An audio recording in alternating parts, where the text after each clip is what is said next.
የኮሎምቢያ የካቶሊክ ጳጳሳት ጉባኤ ክርስቲያኖች በኮሎምቢያ የተካሄደውን የፕሬዝዳንታዊ ምርጫ ውጤት በጸጋ እንዲቀበሉ ጥሪ አቀረበ። በኮሎምቢያ የካቶሊክ ጳጳሳት ጉባኤ ሰኔ 29 ቀን 2018 ዓ.ም የተካሄደው ፕሬዝዳንታዊ ምርጫ ተከትሎ ለሀገሪቱ ሰላም ሲባል ሁሉም ወገን ውጤቱን በጸጋ እንዲቀበል ጥሪ አቅርበዋል።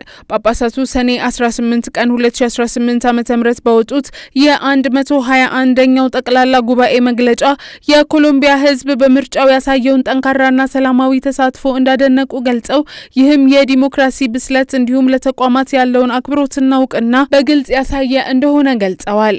በመግለጫቸውም በምርጫው ውጤቱ ላይ የተንጸባረቀውን የኮሎምቢያ ሕዝብ ፍላጎት ማክበር ለሰላም መረጋገጥ መሰረታዊ ቅድመ ሁኔታና ማሳያ ነው ብለን እናምናለን ሲሉ የገለጹት ጳጳሳቱ ከምርጫው ማጠናቀቂያ በኋላ አሁንም በአገሪቱ ውስጥ በንግግርና በተለያዩ አቋሞች ሳቢያ የሚቀሰቀሱ ግጭቶችና መከፋፈሎች መቀጠላቸውን በመጥቀስ ስጋታቸውንና ሀዘናቸውን ገልጸዋል። የኮሎምቢያ ጳጳሳት ጉባኤ የአንድነት ባህል እንዲሰፍን ጥሪ ያቀረበ ሲሆን የመንግስት መሪዎች ህገ መንግስታዊ ኃላፊነታቸውን እንዲወጡ አደራ ብሏል።